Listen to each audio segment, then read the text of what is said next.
The morning was already tense when FBI agents Marcus Hill and Selena Ward pulled up to the wrought iron gates of the Beverly Hills estate. The mission was routine, or at least it was supposed to be. A follow-up visit to clarify some documentation discrepancies linked to a financial entity registered under a subsidiary company tied to Sean Diddy Combs. Nothing dramatic. Nothing that screamed danger. But that changed the moment they stepped into the mansion's basement. Agent Hill, a seasoned operative with 2 decades of service, felt it before he saw it. A draft, a subtle shift in air pressure near the far wall. Selena, eyes scanning through thermal imaging on her tablet, picked it up too. A void behind what appeared to be a solid wine rack. She knocked once. Hollow. Marcus took a breath, reached forward and pulled. The rack moved slightly, a click. Then, like a puzzle piece shifting into place, it rotated outward, revealing a descending metal ladder bolted to a concrete shaft. "Before we descend deeper into this mystery," Selena said, glancing at her body cam, "don't forget to subscribe to the channel for more true crime stories just like this." The ladder led down 30 feet into darkness. At the bottom, the agents found themselves in a narrow tunnel. Newly built, reinforced with steel beams and lined with soft LED lights embedded in the walls. Someone had gone to great lengths to keep it hidden. Yet this was no panic room, no celebrity escape route. It was colder down here, unnaturally so. The air felt sterile, almost metallic. "Doesn't feel like part of the house's original construction," Marcus muttered, sweeping his flashlight across the walls. Strange markings, glyphs, were faintly etched into the concrete every few feet. They didn't look decorative. They looked intentional. 50 yards in, the tunnel forked. One path veered left into darkness. The other ended abruptly at a thick door. The agents exchanged a glance. Hill took point. He pushed it open. The chamber beyond was dimly lit by a single hanging bulb. It was bare except for one object in the center, a rectangular metallic case resting atop a concrete pedestal. No hinges, no visible locks, just smooth brushed steel. At first, it looked inert. Then, as Selena stepped closer, the case began to hum, low and rhythmic, like a heartbeat made of static. "What the hell is this?" she whispered. The symbols on the case weren't letters. They weren't even in a language either agent recognized. Hill ran a scanner over it. The device blinked red, electromagnetic interference too strong for accurate readings. "We need hazmat," Marcus said firmly, "and we need to seal this place until we know what we're dealing with." Selena nodded, but her eyes remained locked on the case. It wasn't just the humming, it was the sensation, the feeling of being watched. As they backed out, the tunnel seemed to shift behind them as if subtly rearranging. A draft blew past their shoulders from the unexplored left corridor, cold and sudden, carrying the scent of something chemical and strange. They paused, instinct screaming. Hill tapped his earpiece. "We've got a situation. Immediate containment. And send backup." In that moment, neither agent realized they'd just opened the first of many doors. Behind them, the metallic hum grew louder, resonating through the walls like an invisible alarm. Ahead of them, darkness waited, silent, patient, and full of secrets. By the time the hazmat team arrived, the sun had dipped below the California horizon, casting long shadows across the lawn of Diddy's mansion. Inside the tunnel, artificial light still pulsed from the embedded LEDs, creating a sterile glow that gave the place an eerie, laboratory-like ambience. The case had been moved to a secure examination chamber a few feet from its original pedestal. 4 specialists in protective suits surrounded it, monitoring instruments and documenting the readings. The humming remained, soft but ever-present, as though the case were alive in its own strange way. "It's crystalline," one of them reported, as they pried it open with a thermal crowbar. "And it's not reacting to heat or electromagnetic pulses. But it's emitting something." Inside, they found a translucent orb about the size of a human heart, smooth, pale blue, almost beautiful. But it floated, literally hovered, just an inch above the case's interior base. No strings, no support. Agent Selena Ward couldn't look away. She took a hesitant step forward, her breath catching in her throat. It's vibrating. Hill grabbed her arm. Don't touch it. She blinked as if waking from a dream. I wasn't going to. The hazmat team scanned the orb. Low-frequency electromagnetic pulses, with occasional spikes in the beta wave range. One technician likened the signal to a neural frequency pattern, like a brainwave but artificial. Selina rubbed her temples. I've got a headache. Take a break, Hill said. Go topside. Get air. No, she muttered, shaking her head. I'm fine. Deeper into the tunnel, beyond the fork they had skipped earlier, the agents discovered another corridor, this one wider, lined with red cables leading to a power source no one could yet identify. It led to a circular chamber divided into multiple alcoves. Each held something unique, bizarre, and utterly out of place. One alcove contained a full mannequin dressed in what appeared to be 1930s pilot gear, complete with goggles and a flight jacket stained with what looked like dried blood. Another held rows of neatly stacked files stamped with Soviet-era insignia. A third featured a wall of screens. All were turned off except one. A grainy black and white video played on loop. A man in a suit, blindfolded, strapped to a chair. Voices in another language. Then, screams. What the hell is this place? Hill muttered. Selina remained silent. Her eyes scanned the blueprints pinned on a corkboard across the room. They showed parts of the tunnel system and several locations marked far beyond the mansion's boundaries. This tunnel, she whispered, it connects to other places. What kind of places? She didn't answer. Instead, she stepped toward a drawer marked with a red X. Inside, surveillance photos, high resolution, close-up shots of people, well-known people, politicians, CEOs, celebrities. Some photos were dated as far back as 1993. Others were from just last week. Agent Hill stared in silence. Each photo was annotated with notes in a code they couldn't immediately decipher. But one thing was clear. These individuals were being watched, monitored, studied. I don't like this, Selina murmured.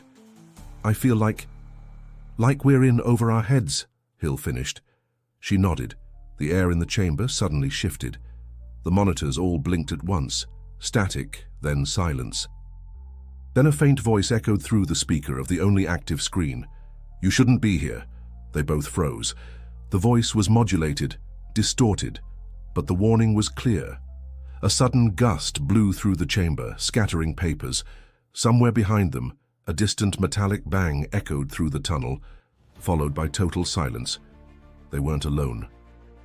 John Diddy Combs sat in his grand study, a pristine room of mahogany walls, soft leather furniture, and books that hadn't been touched in years. The sunset painted the sky in molten gold beyond the tall windows, but the tension inside the room was electric. Agent Marcus Hill sat across from him, stone-faced. Agent Selina Ward stood near the fireplace, arms crossed. Her eyes narrowed with suspicion. We found something beneath your property, Hill said. A tunnel, a network. Diddy blinked slowly, his hands clasped tightly. I have no idea what you're talking about. It's directly beneath your basement, Ward said sharply. Not a few feet away. Exactly beneath it. The artist-entrepreneur's voice was calm, but his fingers trembled ever so slightly. That house was built before I bought it. I didn't build any tunnel. Moments later, his lawyer burst in, crisp in a tailored suit, dark tie pulled taut. He slammed a legal folder on the table. If you're making allegations, I suggest you do so through proper channels. My client is under no obligation to speak further. Agent Hill stared him down. We're not here to make allegations. We're here to understand how a Cold War-era bunker ended up under a music mogul's mansion, with contents implicating surveillance of world leaders. Diddy stood. You think I'm running some conspiracy beneath my house? You think I even knew there was a tunnel down there? He looked shaken. Maybe genuinely. Or maybe he was a better actor than anyone had realized. After the confrontation, the agents regrouped at their mobile command post set up outside the mansion. Data from the tunnel was being processed in real time. What emerged wasn't comforting. The orb was not of any known material, and it was interfering with radio signals. Worse, carbon dating on the flight gear retrieved from the chamber placed it between 1936 and 1939, before the mansion, before the city zoning plans. "This place was built on top of something much older," said a forensic analyst. "And it's not just old, it's been updated. The power grid under the tunnel is state-of-the-art." Agent Hill reviewed satellite overlays. The tunnels connected not just to one location, but spanned outward like veins under Beverly Hills. One path appeared to head west, toward a decommissioned military base near the coast. Selina was pacing. She hadn't slept since the discovery. Her eyes were bloodshot, her voice raw. "Something's wrong with the orb. I dreamt it last night. It was speaking." "You need rest," Hill said. "No," she snapped. "I need answers." She stormed off toward the tent housing the orb. Marcus followed, uneasy. He found her staring at it again, lips parted as if in trance. The humming had intensified. The lights in the tent flickered. "Selina!" he barked. She blinked, stumbling back. I'm fine." Hill wasn't so sure. A commotion outside drew their attention. A new discovery. Beneath one of the far corridors in the tunnel, hidden behind a decoy wall, they had uncovered another section. It led deeper than any other part. And at the end of it was a door. No ordinary door. It was steel-reinforced, circular, and embedded with a biometric scanner. But what chilled them most was this. The scanner recognized access protocols from CIA clearance levels, outdated but unmistakable. Marcus turned to Selina. "This goes beyond Diddy, way beyond." And somewhere, just beyond that door, the orb began to pulse, faster, louder. The biometric door didn't resist long. With special clearance from the Department of Defense and an override code provided under a classified directive, the vault creaked open. A low hiss of stale air escaped into the tunnel, as if the room itself exhaled after decades of being sealed shut. Inside, the air was thicker, older, like time itself had settled into the cracks of the cement walls. The vault was circular, lined with steel cabinets and wooden crates stacked meticulously along its perimeter. In the center stood a black filing cabinet, dust-covered and padlocked with 3 levels of security, each bypassed under supervision of federal cryptographic specialists. When opened, the contents sent a shiver through every agent present. Dozens of classified folders, each labeled with red tags: Operation Monarch, MK Ultra, Project Artemis, names long dismissed as conspiracy theories, but these files were real, stamped, signed, dated. Taped to one of the folders was a faded photo, a girl, perhaps 12, strapped into a medical chair with electrodes on her temples. Her eyes were open but vacant. On the back, Subject Delta 7, Session 12. Response compliant. Selina turned pale. "Jesus," Hill whispered. "It's not just mind control theories, it's evidence." Tapes were found next. Audio reels in labeled boxes, some marked confidential presidential oversight. Others had handwritten notes in Cyrillic. One reel contained an interview with a subject speaking about visions, voices, and numbers, spoken in sequences matching deep encryption protocols used by intelligence agencies in the 1980s. The team was stunned silent. And then came the maps. They were far more recent, digital printouts with GPS overlays, blueprints of the tunnel system. Red circles marked locations: a mansion in Malibu, a film studio in Burbank, a now-closed psychiatric hospital in Pasadena. Every location was linked by underground paths. This wasn't just a shelter, it was a network. Selina leaned against the wall, head spinning. This isn't a leftover from the Cold War, it's active." Hill's phone vibrated, a restricted message: "Cease investigation." "Shut site down, await further orders." He stared at the screen. "They want us to stop." Selina looked up. "Because they know we found something we weren't supposed to." An argument erupted between the agents and federal overseers on site. Tensions boiled. Some wanted to continue. Others insisted on shutting the whole thing down. One officer warned, "There are eyes on this." "At levels we don't question. That's when the unthinkable happened." Selina went missing. One moment she was there, arguing, exhausted, defiant. The next, gone. Her body cam cut to static. Her radio buzzed once, then silence. A frantic search began. They combed the tunnel room by room, chamber by chamber. Every corner, no trace. Then, near the outer corridor behind the biometric vault, a strange symbol was found etched freshly into the wall. One no one remembered seeing before. Beneath it, her FBI badge, carefully placed. Panic set in. Hill felt the pulse again. The orb's signal had changed. It was louder, echoing like a sonar wave through the concrete. Lights flickered, cameras shorted. One technician picked up movement on thermal, a human silhouette deep in the unexplored tunnel. Stationary, then moving, fast. A second later, all feeds cut. Hill stood in the middle of the command tent, fists clenched. He refused to believe she had vanished without trace. "We go deeper," he ordered. "We find her." But the others hesitated. Fear had taken root. Some had already started packing up. The tunnel had changed them, and it was far from finished. The search stretched into dawn. The FBI team, now reduced by fear and internal conflict, pushed deeper into the tunnel's furthest edge. Each step echoed against cold stone, the sound hollow, unnatural. Agent Marcus Hill led the charge, teeth clenched, flashlight shaking slightly in his grip. Hours passed. Then, they found her. Selina Ward was lying near a narrow offshoot of the tunnel, a passage that wasn't on any of the maps, even the classified ones. She was unconscious, curled around something clutched to her chest. A memory stick. Paramedics were called. She was alive, barely. Her pulse erratic, her eyes fluttering as if trapped in REM sleep. She wouldn't speak, wouldn't respond. But when Hill pried the drive from her grasp and plugged it into an encrypted laptop, the truth came spilling out. Footage. Raw, unedited footage of experiments. Old and new. Black and white reels showing test subjects being hypnotized, injected, monitored. Footage of children, some barely 5 years old, being subjected to flashing lights, repeated phrases, sensory deprivation, electroshock. Then, modern clips. A man in a hospital gown strapped down, screaming while a distorted voice whispered commands. An overhead shot of a luxury suite where a famous news anchor sat motionless for hours, eyes glazed, pupils dilated. Hidden cameras, government tags, notes about trigger phrases and obedience thresholds. Selina had found the nerve center, and now they had proof. Hill didn't wait. He copied the files onto multiple devices.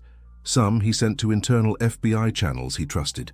Others he uploaded to a secure, anonymous whistleblower site. He didn't care about protocol anymore. He cared about truth, and he knew what was coming.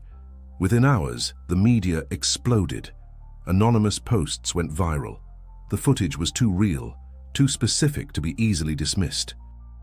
Diddy was front and center of the story, not as a suspect, but as the unintentional owner of a mansion built atop a legacy of manipulation and control. His legal team went into overdrive, claiming ignorance, demanding investigations into property developers, city planners, and prior owners.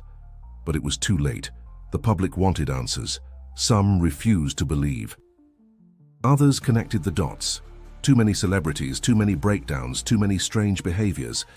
A narrative emerged, a secret network of tunnels under Hollywood, used not just for escape, but for control. Diddy made a public statement, somber and shaken. "I don't know how this happened, but I want the truth too." Meanwhile, Agent Selina Ward slowly recovered in a secure hospital facility. She still didn't speak, but she drew symbols, repeating, spiraling, always centered on one word. Listen. Hill, now under federal investigation for leaking classified material, disappeared from public view. Some said he retired, others believed he was silenced. But one final post appeared under his name, a simple message. Some tunnels weren't meant to be found. But some truths refused to stay buried. Then the account went dark. The mansion was seized, the tunnel system was sealed by concrete, officially decommissioned. But whispers remained, of connected sites, of others who vanished, of a network still active beneath the surface, and of an orb still humming somewhere in the dark. If you want to uncover more untold stories like this, hit that subscribe button and click the next video on your screen now to continue your descent into the unknown.